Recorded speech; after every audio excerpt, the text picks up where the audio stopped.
Hey, what's going on, people? I just got my Jeep back. I just had the water pump replaced, and I'm sitting here in front of the house, and I'm watching the temperature go back up.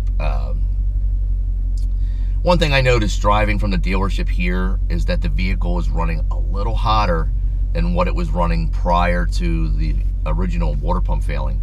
Okay, so I'm sitting here, and it's like 215, 217. Driving here, before, my normal operating temperature was right around 197, 199. And then the water pump failed, and now they replaced it. And now I was driving at like 205 to 208. And I mean, it's still under the normal operating temperature, you know, so, but I'm sitting here and I'm watching it spike. So we are at 221. I just pulled over, so the fan should kick in and should cool it down. And there it goes, and now it's starting to go down. All right, so a couple of things. Get my paperwork out. So I have the Max Care plan, and I have a deductible with my Max Care plan. So they replaced the rear door lock. Rear door lock is working. That was the first thing that we wanted to get taken care of. Cooling system. Check pressure and cooling system. Found the water pump leaking at seal. Okay, water pump, they replaced it. Here's the part number for the water pump if anybody's interested. It's 5038677 Alpha Delta, okay? That's AD. They put antifreeze coolant in, and the number for that is 681638848 Alpha Bravo, and then an O-ring heater line. Okay, so, and that part number is 530-13736 Alpha Alpha.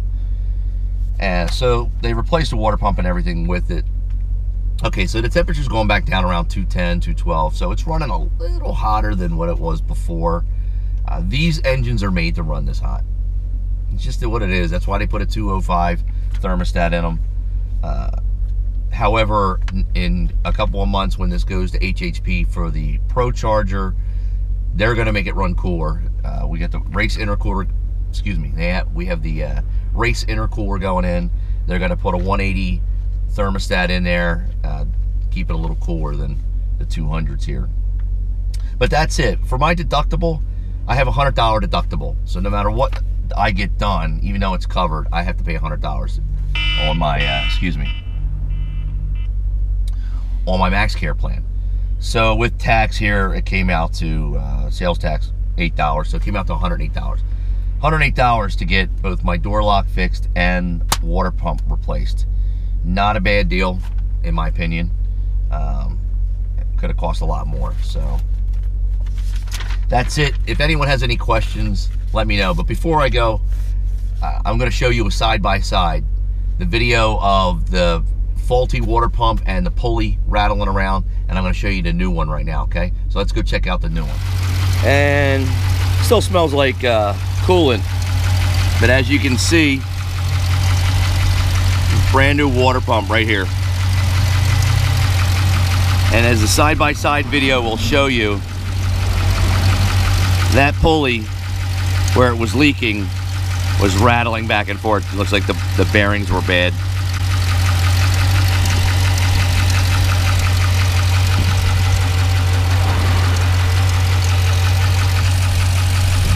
Just make sure they refilled my coolant, which still looks like shit.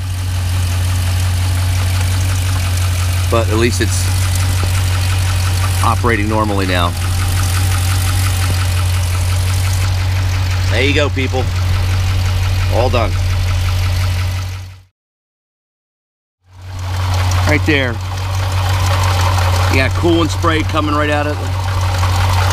It's right here. Notice the coolant spray. It's all over the engine. It's all over here.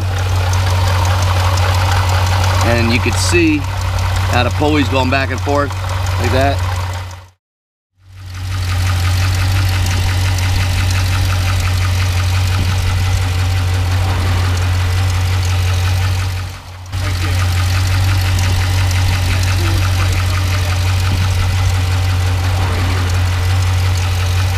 All right, that's it. I showed you the side-by-side comparison of the two, the bad pump and what it looks like. Just a couple of things to look out for, okay? So everybody in the Jeep community, at least with the SRT community and the WK2s, understands that these water pumps are going to fail. It's a maintenance issue. It's like replacing your brakes. It's not a scientific guess, but from reading a lot of people's posts about this incident or this type of issue, it's in the high 30s. Mine failed at 39,500. Okay, so 39 and a half. A couple people just had theirs fail this week, and they were in similar range.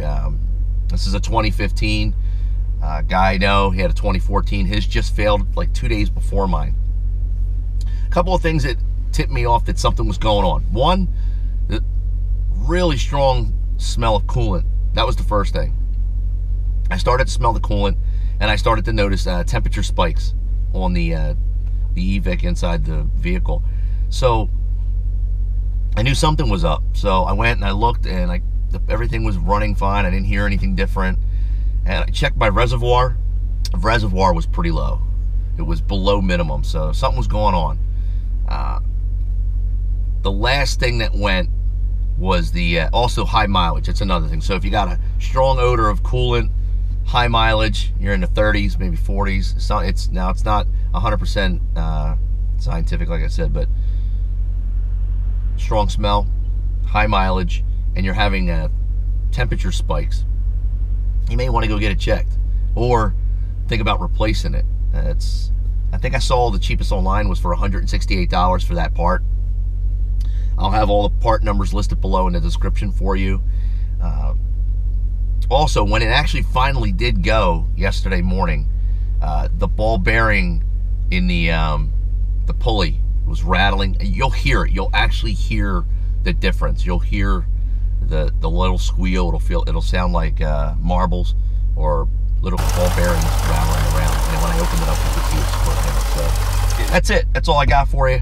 I hope this helps somebody out, or if you're thinking about buying a Jeep, buy an extra water pump when you get it. They will fail.